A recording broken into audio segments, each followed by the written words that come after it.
बहुत ज्यादा गुस्से में भी हैं। बेशक हम अपना गुस्सा भी नहीं रोक पा रहे हैं, अपना दुख भी नहीं रोक पा रहे हैं। बिल्कुल। राजेंद्र तिवारी जी, यहाँ पर राहुल गांधी ने साफ तौर पर कह दिया कि इस पूरे मामले में राजनीति नहीं करनी है, लेकिन गुस्से का भी इजहार किया जा रहा है, क्योंकि गुस्सा जाहिर सी बात है होना जायज है। लेकिन यहाँ पर राजेंद्र जी सवाल ये उठता है कि जिस तरह से 15-16 घंटे हो गए थे और सुरक्षा व्यवस्था की अगर बात की जाए तो 15-16 घंटे तक नहीं ढूंढा जाता तो कहीं ना कहीं वाकई में सुरक्षा व्यवस्था लचर थी। सुरक्षा व्यवस्था लचर नहीं, सुरक्षा व्यवस्था थी ही नहीं जी। इतनी बड़ी कांग्रेस की रैली चल रही है, परिवर्तन यात्रा चल रही है, और किसी प्रकार की कोई सुरक्षा कांग्रेस के नेताओं को नहीं दी गई। आपको स्मरण होगा पिछले साल गरियाबंद जिले में कुमार जी पटेल के काफिले के ऊपर हमला हुआ था जी। जिसमें 2 कांग्रेस के कार्यकर्ताओं की मृत्यु हुई थी जी। उसके बाद भी राज्य सरकार ने किसी प्रकार की सुध नहीं ली, और जब वो नक्सलाइट इलाके में गए थे तो उनकी सुरक्षा की किसी प्रकार की कोई व्यवस्था नहीं की। ये सीधे सीधे आरोप राज्य सरकार के ऊपर आता है। इसकी जिम्मेदारी अगर किसी के ऊपर आती है तो नक्सलियों के बाद में राज्य सरकार के ऊपर आती है, जिन्होंने सुरक्षा में गंभीर चूक की है। जी, बहुत बहुत शुक्रिया राजेंद्र तिवारी जी हमसे बातचीत करने के लिए। तो राजेंद्र तिवारी जी अपनी संवेदना व्यक्त करते हुए उन्होंने कहा कि इस पूरे यहाँ पर उन्होंने पूरी तरह से कहा कि इस पर पूरी राजनीति नहीं होनी चाहिए। और हमारे साथ कांग्रेस विधायक अंबिका मरकाम जुड़ चुकी है।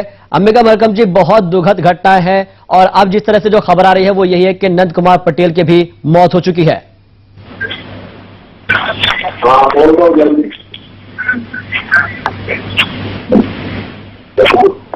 अंबिका मरकाम जी, आपको हमारी आवाज मिल पा रही है? जी जी जी। अंबिका मरकाम जी, जाहिर सी तौर बात है कि ये जो घटना है वो बेहद ही दुखद घटना है, लेकिन अब जो एक खबर आ रही है वो यही है कि जो प्रदेश कांग्रेस अध्यक्ष नंद कुमार पटेल, उनका भी शव बरामद कर लिया गया है। जी। अंबिका जी, आपसे जानना चाहेंगे कि जो नंद कुमार पटेल थे वो क्या उनका सहयोग रहा था और किस तरह से उन्होंने अपना सहयोग पार्टी को दिया था?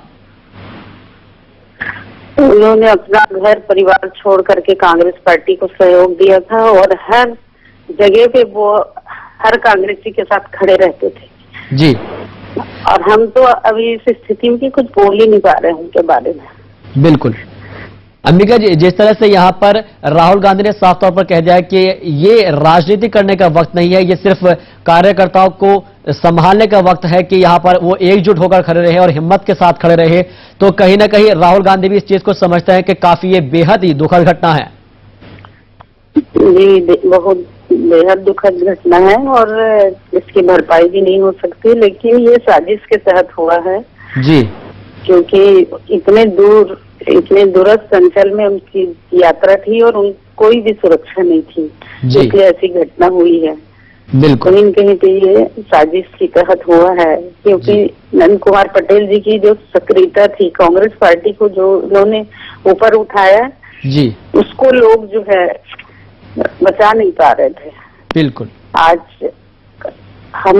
हमारे मुखिया चले गए, आज हमारे लिए बड़े ही दुख की बात है। जी।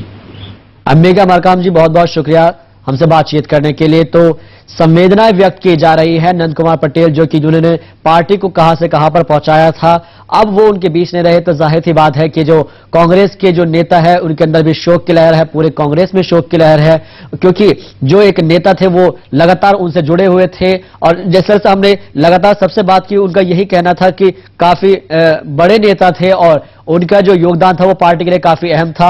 अब वो उनके बीच में रहे तो उनकी भरपाई शायद ही नहीं हो पाएगी, क्योंकि उनकी भरपाई बिल्कुल नहीं हो सकती, क्योंकि जो नेता थे उनका अपना अलग ही मकाम था। अगर बात की जाए यहां पर नंद कुमार पटेल की, तो अब उनकी भरपाई नहीं हो सकती, क्योंकि नंद कुमार पटेल का ओहदा, अपना रुतबा अलग ही था और वो पार्टी के हमेशा ही सबसे निचले स्तर से लेकर ऊपर तक के जुड़े हुए कार्यकर्ताओं के साथ मेल जोल बनाकर रखते थे। तो फिलहाल अब यहां पर जो खबर आ रही है वो यही है कि नंद कुमार पटेल जो है उनकी मौत हो चुकी है, उनके सर में गोली लगी थी और जिसकी वजह से उनकी मौत हो चुकी है।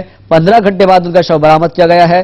जो जिस जगह पर गाड़ी के अंदर ब्लास्ट हुआ था उससे तकरीबन 100 किलोमीटर की दूरी पर जब रेस्क्यू ऑपरेशन चलाया गया तो वहां पर उनका शव बरामद किया गया है और उस शव के अंदर यह पुष्टि की गई है कि उनके सिर में गोली लगी हुई है। खबर भारती ने हालांकि कल ही इस बात की पुष्टि कर दी थी कि नंद कुमार